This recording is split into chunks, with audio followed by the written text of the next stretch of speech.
Lanjut ke pertanyaan berikut. Kita lanjut ke pertanyaan selanjutnya, Pendeta. Dari Bapak Edi Sudianto, Desa Pao Concong, Kecamatan Simpang Hulu, Kabupaten Ketapang, Kalbar. Wah, ini lengkap sekali alamat. Ini.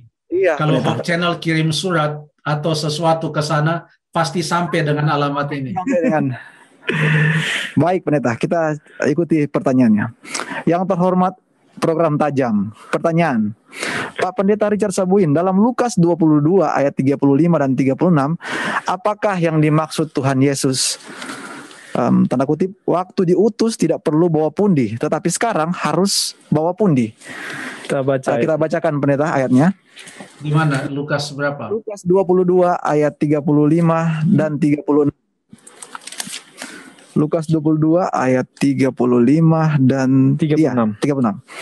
Ayat 35. Lalu ia berkata kepada mereka, ketika aku mengutus kamu dengan tiada membawa pundi-pundi, bekal dan kasut, adakah kamu kekurangan apa-apa? Ayat 36, jawab mereka, suatu pun tidak. Katanya kepada mereka, tetapi sekarang ini, siapa yang mempunyai pundi-pundi, hendaklah ia membawanya. Demikian juga yang mempunyai bekal, dan siapa yang tidak mempunyainya, hendaklah ia menjual jubahnya dan membeli pedang. Silakan Pak Pendeta. Terima kasih. Jadi ada ayat yang mengatakan Tuhan Yesus mengutus murid-muridnya, dan ini disebutkan di dalam ayat yang ke-35, ketika aku mengutus kamu dengan tiada membawa pundi-pundi, bekal dan kasut, adakah kamu kekurangan apa-apa? Lalu mereka katakan apa? Suatu pun tidak. Sekarang Tuhan Yesus katakan, siapa yang punya pundi-pundi, hendaklah ia membawa. Siapa yang mempunyai bekal, siapa yang tidak punya jubah, harus jual jubahnya. Nampaknya Yesus mengutus mereka sekali lagi, dan kini mereka harus membawa pundi-pundi. Jadi bagaimana kira-kira Stephen dan Jeff? Saya tanya kalian berdua supaya saya juga sambil buka-buka ayat ini. Bagaimana kira-kira? Kalau yang saya tangkap, saya mungkin belum baca keseluruhan perikopnya, Pendeta, tapi saya tangkap berarti kalau sebelumnya sama Tuhan Yesus, tanpa bekal, tanpa pundi-pundi pun mereka tetap berkecukupan. Takutnya ketika mereka berjalan sendiri, nah bakal ada permasalahan. Makanya mungkin harus ada persiapan-persiapan yang Yesus tawarkan atau anjurkanlah kepada hamba-hamba Tuhan ini. Itu gimana, Jeff? Terima kasih. Kalau yang saya tangkap cuma baca ayat ini, ada saatnya kita mempersiapkan, ada saatnya kita nggak perlu mempersiapkan apa-apa, ada saatnya kita memang harus mempersiapkan segala sesuatu gitu. Oke, terima kasih. Jadi ternyata waktu Yesus mengatakan ketika aku mengutus kamu dengan tiada membawa pundi-pundi, sekarang kita harus cari kapan itu Yesus mengutus mereka dengan tidak membawa pundi-pundi, supaya kita bisa membandingkan akan kedua hal ini. Ya, kalau betul, kita telusuri ke belakang atau ke depan, ke bagian lebih awal dari Injil Lukas, kita akan temukan di sana, di dalam Lukas pasal yang ke-9, Lukas pasal yang ke-9, Yesus mengutus ke-12 murid. Coba dibaca ayat yang ke-3. Ayatnya yang ketiga, Pendeta. Katanya kepada mereka, jangan membawa apa-apa dalam perjalanan. Jangan membawa tongkat atau bekal, roti atau uang atau 2 helai baju. Demikian, terima Pendeta. kasih. Ini murid-murid Tuhan Yesus kan sedang Tuhan Yesus gembleng atau bimbing. Mereka istilahnya under training. Mereka itu adalah trainees. Sedang dilatih mereka itu. Jadi apakah waktu Tuhan Yesus mengutus mereka di Lukas pasal yang ke-9, apakah ini sama dengan pengutusan yang Tuhan Yesus sebutkan? Contohnya di Matius 28, pergilah, jadikanlah segala bangsa muridku. Apakah demikian? Salah satu petunjuk untuk memahami ayat ini adalah bertanya, pada saat kapan Tuhan Yesus mengutus mereka, dan apakah pengutusan ini adalah untuk seterusnya ataukah dalam sebuah latihan. Kita masih di Lukas pasal yang ke-9.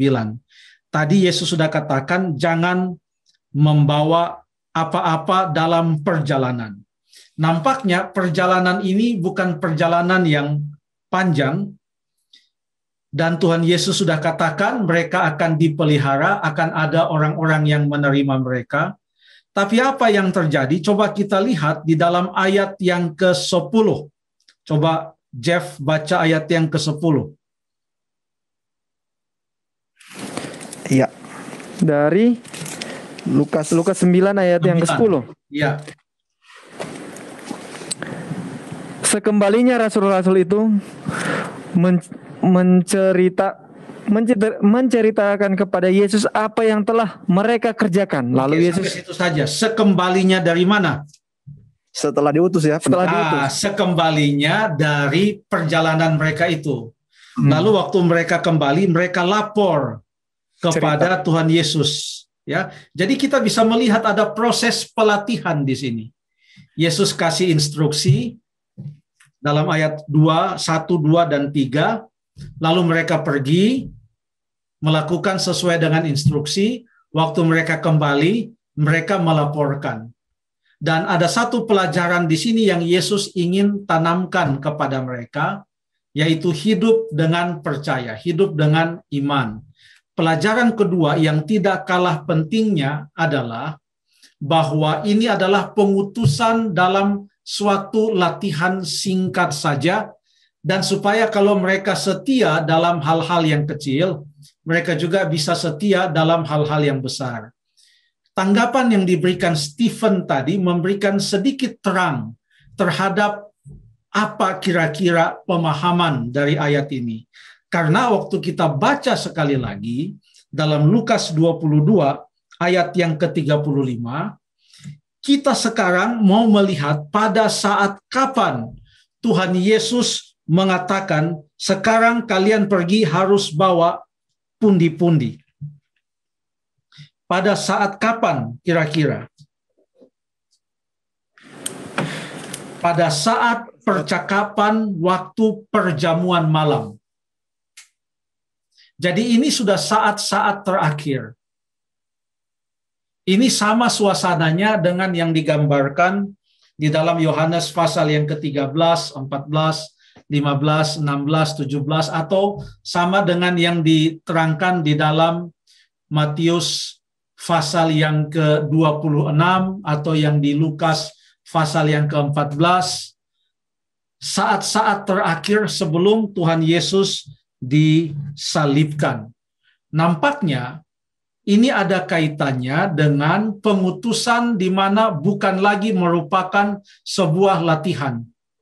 Ini sekarang betul-betul karena mereka sudah dilatih dengan begitu keras, ini adalah di dalam suatu jangka waktu yang lebih lama. Kalau tadi hanya singkat, pergi, lalu kembali melapor kepada Yesus, tapi sekarang mereka akan pergi dalam tempo atau masa yang sangat lama, sampai mereka mungkin akan dihukum mati atau meninggal dunia dan lain sebagainya. Yesus katakan, siapa yang mempunyai pundi-pundi, hendaklah ia membawanya. Demikian juga yang mempunyai bekal. Yang berikut adalah ada kaitannya dengan pemberitahuan tentang apa yang segera akan terjadi, yaitu mereka akan tercerai-berai. Karena Tuhan Yesus segera akan ditangkap dan akan disalibkan. Dan ini Yesus memberikan suatu isyarat bahwa mereka akan terpisah-pisah satu dengan yang lain. Jadi Yesus katakan, siap-siaplah, bawa bekal, bawa pundi-pundi. Ada sesuatu hal yang sangat menggemparkan akan terjadi. Lalu waktu Tuhan Yesus katakan di dalam ayat yang ke-36, dan siapa yang tidak mempunyainya, artinya mempunyai bekal, hendaklah ia menjual jubahnya dan membeli pedang. Tuhan Yesus berbicara tentang pedang.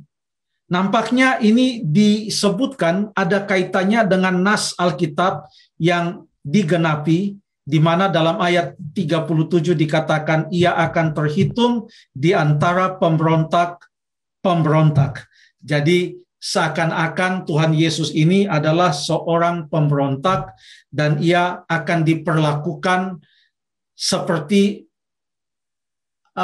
seorang pemberontak atau penjahat itu diperlakukan. Akan ada tentara-tentara Roma yang membawa pedang dan lain sebagainya sebagai tanggapan murid-muridnya karena mereka tidak memahami dengan baik apa yang dikatakan Yesus. Mereka katakan, ayat 38, kata mereka, "Tuhan, ini 2 pedang." Jawabnya, "Sudah cukup." Dan kemudian pada waktu Petrus memotong telinga salah satu hamba imam besar, Tuhan Yesus katakan, "Sarungkan pedangmu." Jadi pada waktu Tuhan Yesus katakan pedang, murid-murid melihatnya secara harafiah. Oh, ini pedang, ini betul-betul pedang untuk memotong atau suatu senjata. Tetapi Tuhan Yesus tidak sedang berbicara tentang pedang untuk digunakan sebagai sebuah senjata, digenggam, dipegang, dan digunakan sebagai sebuah senjata. Di dalam Alkitab Perjanjian Baru, akhirnya kata pedang ini tidak lagi dilihat secara harafiah. Contoh penggunaan kata pedang ini.